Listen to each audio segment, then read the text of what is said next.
लालू प्रसाद यादव जी यदा कदा मंचों से इस गाने को गा देते हैं, पब्लिक पागल हो जाती है, वोट दबा देती है और ये जीत जाते हैं।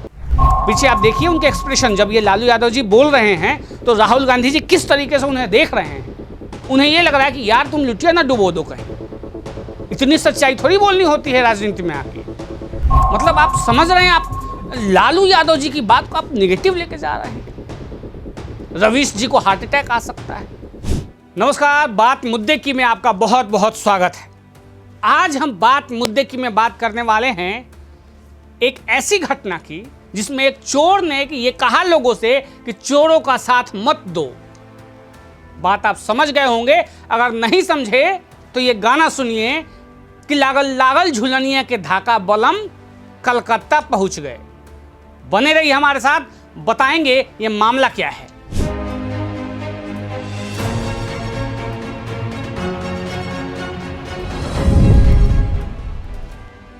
बात मुद्दे की में, जैसा कि मैंने आपको बताया था कि आज हम बात करने वाले हैं एक गाने के बारे में। लागल लागल झुलनिया के धाका बलम कलकत्ता पहुंच गए। भोजपुरी का बहुत फेमस गाना है और जितना फेमस ये गाना है उतने ही फेमस बार बार इसको गुनगुनाने वाले लालू प्रसाद यादव जी हैं। लालू प्रसाद यादव जी यदा कदा मंचों से इस गाने को गा देते हैं, पब्लिक पागल हो जाती है, वोट दबा देती है और ये जीत जाते हैं।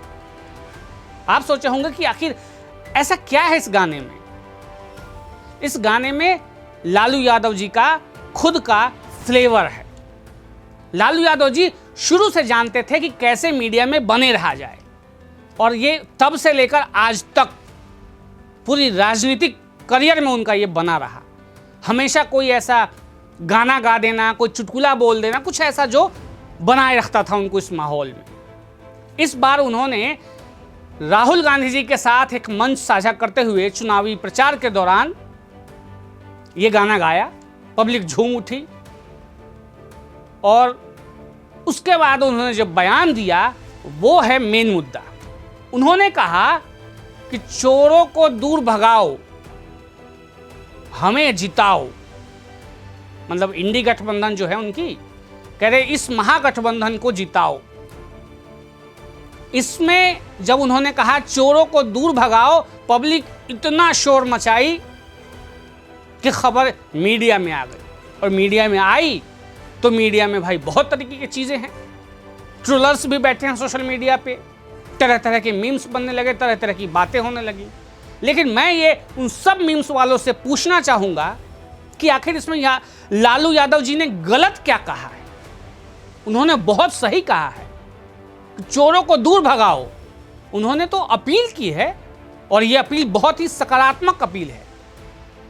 आप लोग इसे नेगेटिव क्यों कर रहे हैं। मतलब आप समझ रहे हैं, आप लालू यादव जी की बात को आप नेगेटिव लेके जा रहे हैं। रवीश जी को हार्ट अटैक आ सकता है। बेचारे कितना डिफेंड करेंगे वो, कभी राहुल गांधी को, कभी कन्हैया कुमार को, कभी कांग्रेस को, कभी अब इनको भी करना पड़ेगा। ये मामला है। लालू यादव जी ने कहा चोरों को दूर भगाओ, इसमें गलत क्या है। उन्होंने बहुत सही कहा और सही क्यों कहा ये मैं अभी बताता हूं। चारा घोटाला के मामले में वो जेल गए। चारा घोटाला मतलब जानवरों के लिए जो चारा आया था उसको चुरा के उसके पैसे का गबन कर जाना, ये चोरी उन्होंने की थी। और इसके लिए वो अकेले नहीं थे, बहुत सारे लोग थे और तमाम लोगों को समय समय पे सजा होती रही। कुछ जेल में है, कुछ निपट लिए और लालू जी भी अभी हैं। लालू यादव जी को 4 बार इससे पहले इसी अलग अलग मामले में, चारा घोटाले के अलग अलग मामले में सजा हुई थी। वो जमानत पे चल रहे हैं। अब मैं डिटेल आपको बताता हूं कि कब क्या, किस घटना में कितने गबन का आरोप लगा, क्या सजा मिली। देखिए, जैसा कि मैंने आपको बताया कि चारा घोटाले के 4 मामले में लालू यादव जी को सजा मिल चुकी है और वो सभी मामलों में जमानत पे हैं। चाईबासा कोषागार से 37.7 करोड़ रुपए के अवैध निकासी पर इन्हें सजा हुई थी, जिस पर ये जमानत पे चल रहे हैं। इसमें इनको 5 साल की सजा हुई थी देवघर कोषागार से 79 लाख के अवैध निकासी के घोटाले के दूसरे मामले में वो जमानत पे हैं। इसमें उन्हें 3.5 साल की सजा हुई थी। उसके बाद लालू यादव जी को 33.13 करोड़ रुपए के अवैध निकासी के मामले में चाईबासा कोषागार से, उस मामले में इन्हें जमानत मिली, जबकि उन्हें 5 साल की सजा हुई थी। उसके बाद दुमका कोषागार से 3.13 करोड़ रुपए की अवैध निकासी के इस मामले में उन्हें अलग अलग 2 मामलों में 7-7 साल की सजा हुई थी। वो इसमें भी जमानत पे हैं। और उसके बाद डोरंडा कोषागार से 139 करोड़ रुपए, लगभग 40 करोड़ के आसपास, 139.55 करोड़ रुपए के अवैध निकासी के मामले में उन्हें 5 साल की सजा हुई। उसमें भी ये अभी फिलहाल सेहत का हवाला देकर बाहर हैं, चुनाव प्रचार कर रहे हैं। चुनाव लड़ नहीं सकते बेचारे, इसलिए चुनाव प्रचार कर रहे हैं।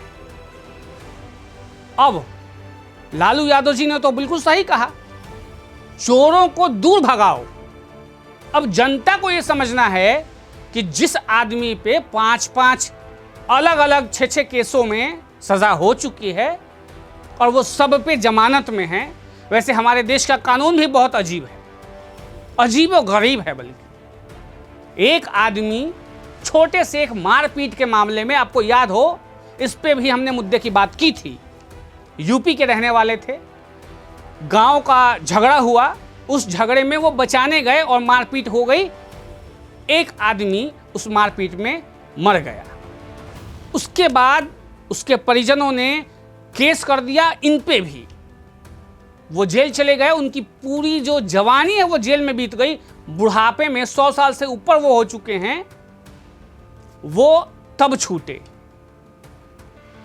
मतलब अगर आपके पास पैसा नहीं है तो आपकी पूरी जिंदगी जेल में जा सकती है। छूटे भी कैसे? बाइज्जत बरे हुए। मतलब हद है। न्यायपालिका देखिए, पैसा नहीं है तो आप पूरे साल बिना किसी गलती के जेल में रहेंगे, मरेंगे। और अगर पैसा है तो करोड़ों रुपए, हजारों करोड़ रुपए गबन करने के बाद भी आप मजे से चुनावी सभा कर सकेंगे। ये हमारी जो न्यायपालिका है, इसकी खूबसूरती है। और जो गरीब आदमी है बेचारा, पिसता रहता है जेलों में, कई बार गलती के बाद भी और कई बार बिना किसी गलती के भी। तो ऐसे मामले जो हैं, इन्हीं मामलों पे फोकस किया है लालू यादव जी ने।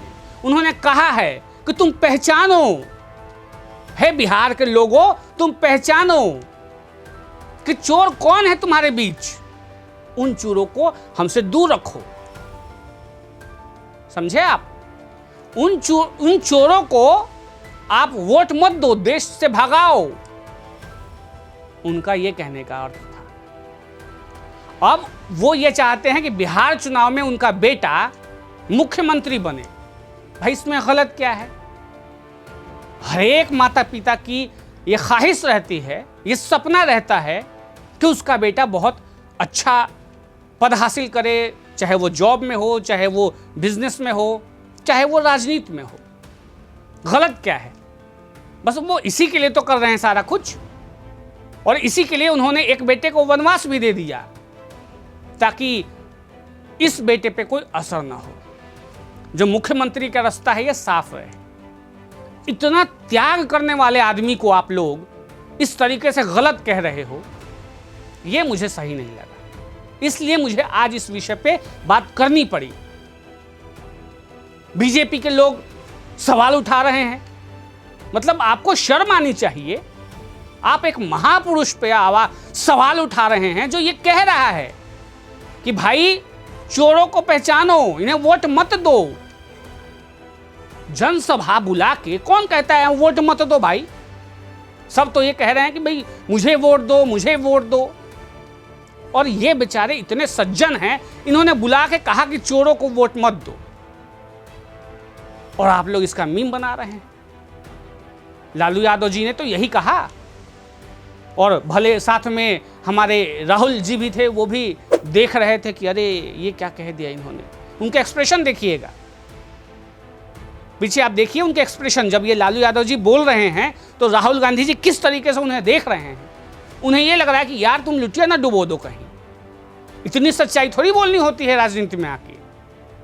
अब एक सच्चे आदमी को आप लोग इस तरीके से ट्रोल कर रहे हैं, ये ठीक नहीं है।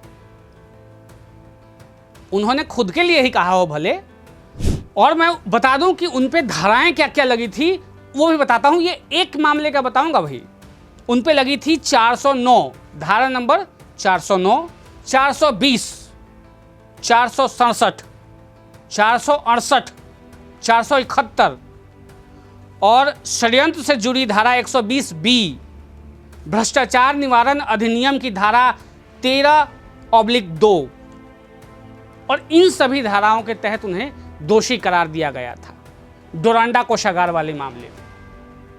अब आप बताइए, जो आदमी इतनी धाराओं को झेल के आया है, स्वास्थ्य कारणों से जमानत पे है, वो आदमी आपको रास्ता दिखा रहा है कि चोरों को मत चुनो। अब तो आप संभल लो भाई। जितने लालू यादव जी के फैंस हैं उनके लिए ही है ये। वो कह रहे हैं अपने फैंस से कि चोरों को मत चुनो, सच्ची सरकार चुनो। और उन्हीं के साथ मंच पे थे राहुल गांधी जी।